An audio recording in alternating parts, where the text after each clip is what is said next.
marka waxaan ilaalinahay waxaan ku noolahay magaalada Hargeysa laakiin waxaan ogtinaynay odayaasha xaafadaha waasheen odayaal waxaan arkaysaa dawarsooyina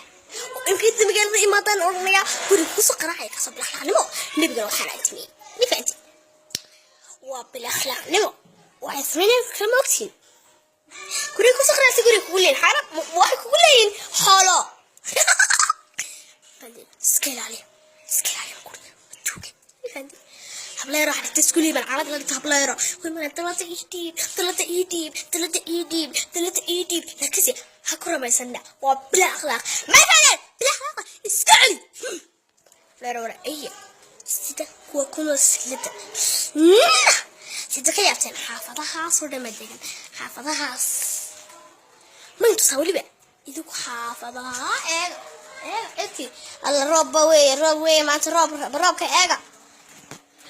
لكن قصيرة والله أو إتعلق